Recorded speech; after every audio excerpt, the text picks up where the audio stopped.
My daughter loves haunted houses.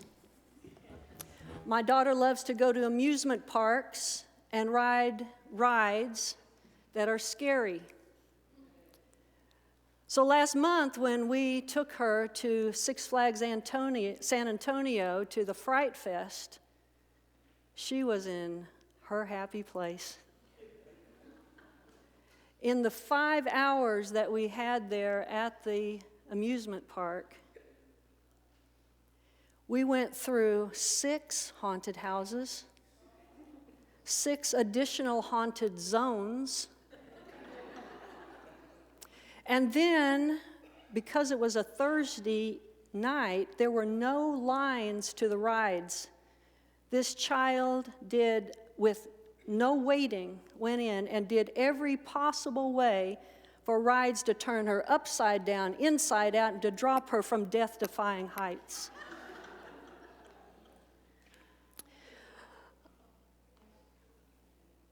She told me that it was one of the peak experiences of her life.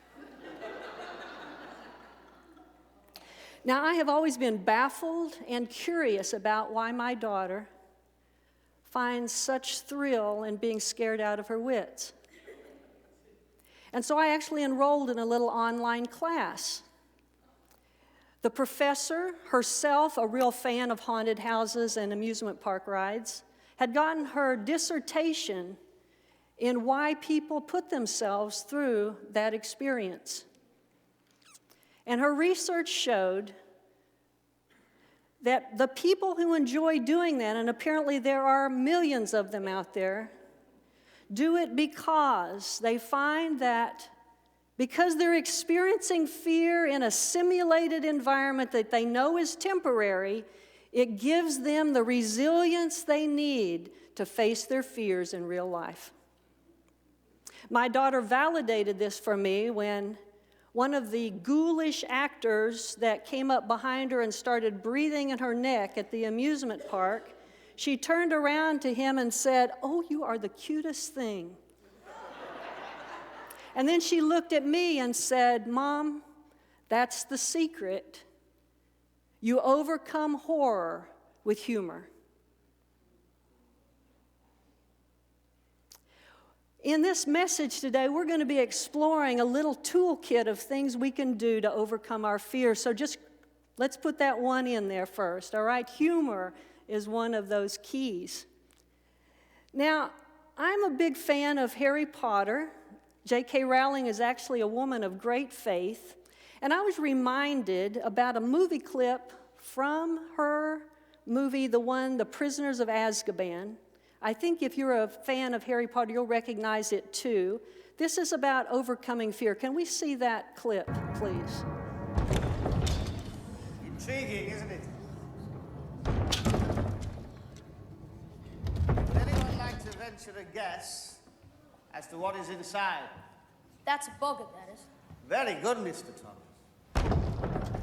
Now, can anybody tell me what a boggart looks like? No one knows. When'd she get here? Boggarts are shapeshifters. They take the shape of whatever a particular person fears the most. That's what makes them so terrifying, yes. Luckily, a very simple charm exists to repel a boggart. Let's practice it now. Without wands, please. After me. Ridiculous. Ridiculous. Very good. A little louder. Very clear. Listen. Ridiculous. Ridiculous. This class is ridiculous. Very good. Well, so much for the easy part. You see, the incantation alone is not enough. What really finishes a boggart is laughter. You need to force it to assume a shape you find truly amusing. Let me explain. Neville, will you join me, please? Come on, don't be shy. Come on.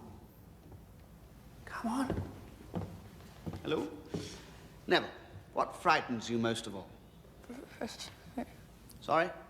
Professor Snape. Professor Snape. Frightens us all. And I believe you live with your grandmother. Yes, but I don't want that boggart to turn into her either. No. It won't. I want you to picture her clothes, only her clothes, very clearly in your mind. She carries a red handbag. You don't need to hear. As long as you see it, we'll see it. Now, when I open that wardrobe, Here's what I want you to do. Excuse me. Imagine Professor Snape in your grandmother's clothes. Can you do that? Yes. Wand at the ready. 1, 2, 3.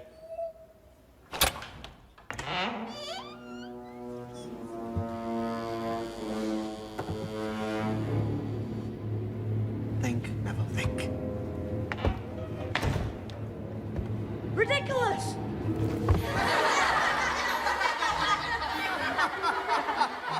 Wonderful, Neville, wonderful, incredible. Okay, to the back, Neville. Everyone form a line. All right. Well, we saw the humor part again, too, but did you see some other clues about what might go in our toolkit to overcome our fears? How about naming our fear? How about thinking, what is the thing that I fear the most in this situation, and then staring it right in the eyes? Sounds like good advice. How about also finding a little magic word, a little impactful word to disarm the power of the fear? Maybe there's something there as well. Now, I want to move on next to a story from the stories of Jesus, because Jesus taught his disciples to overcome fears. And I see some parallels between what we see there in Harry Potter and this story, but also some additional insights. Let's read this together. On that day when evening had come, he said to them, "Let us go across to the other side." And leaving the crowd, they took him with them in the boat, just as he was, and other boats were with him. And a great windstorm arose, and the waves were breaking into the boat so that the boat was already filling. But he was in the stern, asleep on the cushion. And they woke him and said to him, "Teacher, do you not care that we are perishing?" And he awoke and rebuked the wind and said to the sea, "Peace, be still." And the wind ceased, and there was a great calm. He said to them, "Why are you so afraid? Have you still no faith?" Do you see the parallels? And do you see some additional things? Well, first of all, we see that facing your fear. There was nothing more fearsome to the fishermen around the Sea of Galilee than the threat of an unexpected storm. These were very common in that part of the world. And so what happens when you're a fisherman and then you have the storm come up? You could perish, and that means not only do you perish in the storm, but your family has no one to take care of them. So Jesus puts them in this experience of actually having to relive that specific fear. And then we also have these magic words. What are the magic words? Peace, be still, to disarm the power of the fear. But I also see something else in this story. I also see that Jesus actually expected them to have the same power over their fears as he exhibited. I'd never seen that before until preparing for this sermon. He expected them to have faith. He expected them to be able to imagine what it would look like for there to be no storm. And then in that process to be able to disarm it so that it actually did happen. We see there that he says, "Why are you so afraid? Have you still no faith?" He thought they could do it. And that means that God expects us to do the same. We have the power, if we can find that undeveloped part of ourselves, then we can do the same things that Jesus does. I find that scary, but also strangely comforting. Now, during this sermon series on transforming community, we've been using Henry Nouwen as one of our resources. And so I'm curious to see what he might have to say about this theme of fear and how to overcome it. The control that fear exerts on our lives may be subtle. We may not believe consciously that everyone around us is our enemy, but we behave as if that were true. When this is our day-to-day reality, we may one day realize that we have become strangers in our own land, fearful, isolated, and powerless. Instead of self-confidence and freedom, we experience anxiety and paralysis.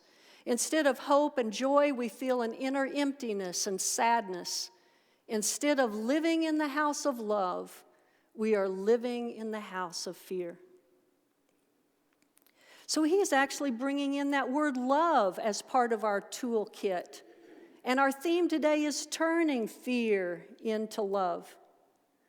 What I think is remarkable about his insights, this could have been written yesterday, because we live in fearful times. And he says the fear that you have is not just an individual thing, it's actually a communal thing as well. When we have constructed a house of fear, we've built an infrastructure that supports fear. We have people in our society whose fear has been contagious, and we've all caught it from them.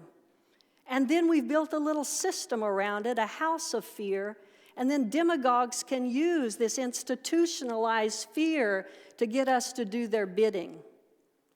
So what Nouwen is talking about is disarming something not just at an individual level, but in a larger sense as well.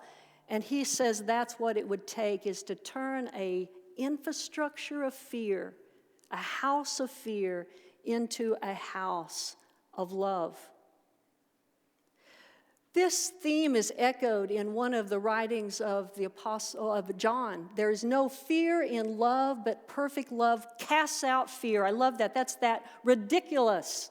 That's that peace be still. We're going to cast it out with some kind of word. How do we turn fear into love? Well, we've had several things to put in our toolkit here, right? Let's see if we can remember all of them. Remember the first one? It was humor. What was another one? Name that fear. How about the magic word? Faith, imagining it, what it would look like for it not to be there. And then love. Quite a powerful kind of combination we have. So we're going to practice today.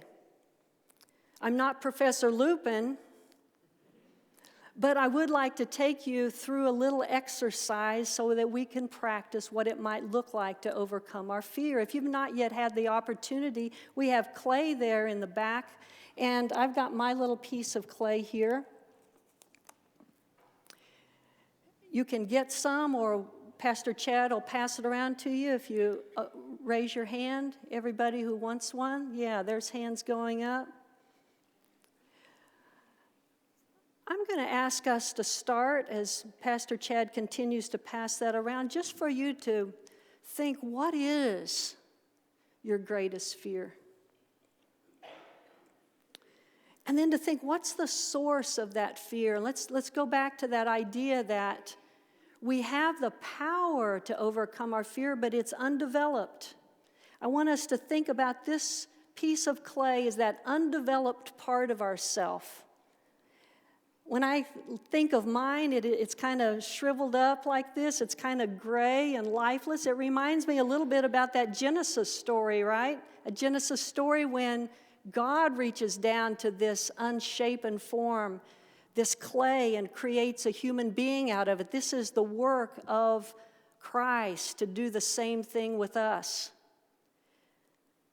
So picture this is you, this undeveloped part of yourself. And now I want you to shape it into a little bowl.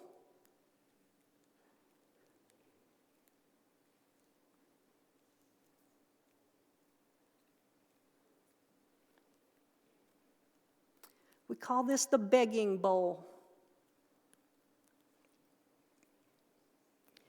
Because clearly, if I'm going to overcome my fear, I'm going to need God's help. And so I lift up my little bowl and I pray, oh God, can you put some daily bread in there for me? Can you put some of your Spirit into my little begging bowl? I need to be transformed. I am a slave to my fears. I need deliverance. Now I'm going to invite you to use your imagination. What would it look like for the house of fear to become the house of love? Whether that's your own soul that's that house, whether that's your family, our church, our community, our country, our world, all those places where we have infrastructures that support fear.